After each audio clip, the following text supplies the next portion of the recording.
Di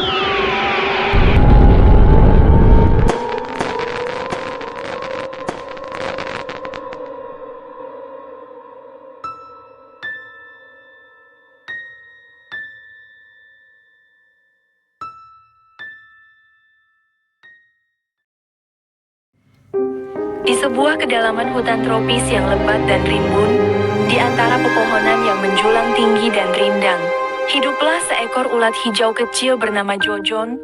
Berbeda dengan ulat-ulat lain yang cenderung pemalu dan hanya fokus mengunyah daun, Jojon adalah ulat yang luar biasa riang. Tubuhnya yang gemuk dan hijau terang selalu bergoyang-goyang saat ia merayap di atas daun-daun, seolah-olah sedang menari mengikuti irama alam. Setiap pagi, Jojon bangun dengan semangat yang membuncah. Ia akan meregangkan tubuhnya yang lunak, lalu menyapa embun pagi yang berkilauan di atas daun-daun dengan senyum lebar. Suaranya, meskipun hanya berupa desisan kecil, terdengar seperti lagu riang bagi kupu-kupu dan lebah yang berdengung di sekitarnya. Jojon tak pernah takut akan bayangan-bayangan yang jatuh dari dedaunan, ia malah menganggapnya sebagai teman bermain.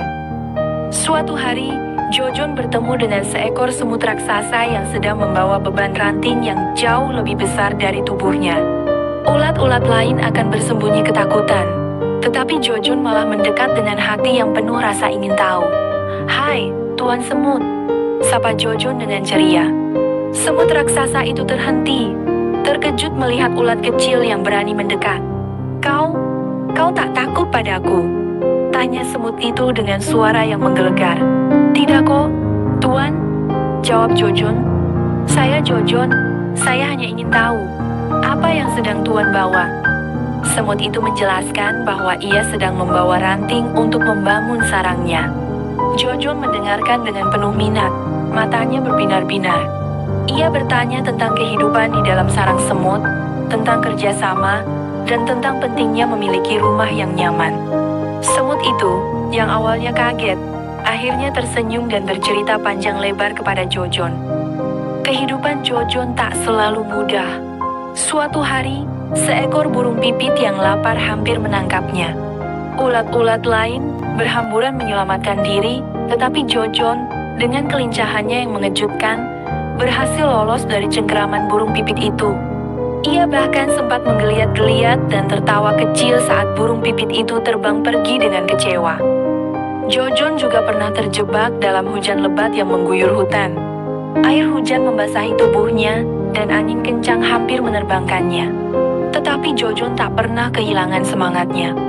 Ia berpegangan erat pada daun, bernyanyi kecil di tengah guyuran hujan, dan menikmati kesegaran air yang membasahi tubuhnya. Ia menganggap hujan sebagai petualangan yang menyenangkan. Di sepanjang perjalanannya, Jojon bertemu dengan berbagai makhluk hutan lainnya. Kumbang yang berkilauan, laba-laba yang rajin menenun jaring, dan katak pohon yang berwarna-warni. Dari setiap pertemuan, Jojon selalu belajar hal baru dan selalu membagikan keceriaannya. Ia menjadi ulat yang paling disukai di hutan itu, dikenal karena kebaikan hati dan semangatnya yang tak pernah padam. Suatu hari, Jojon merasakan perubahan dalam tubuhnya. Kulitnya terasa gatal, dan ia merasa lebih berat. Ia tahu bahwa ia akan berubah menjadi kepompong. Jojon tak takut. Ia tahu bahwa perubahan itu adalah bagian dari kehidupan, sebuah petualangan baru. Ia mencari tempat yang aman dan nyaman di balik sebuah daun besar, lalu membuat kepompong yang indah dan kokoh. Setelah beberapa waktu, Jojon keluar dari kepompongnya. Ia bukan lagi seekor ulat hijau kecil, tetapi seekor kupu-kupu yang cantik dengan sayap-sayap berwarna hijau zamrud. Ia terbang tinggi di atas hutan, menebarkan keceriaannya ke seluruh penjuru. Jojon, ulat kecil yang selalu riang, telah menjelma menjadi kupu-kupu yang membawa keindahan dan keceriaan bagi seluruh penghuni hutan tropis yang lebat dan rimbun itu.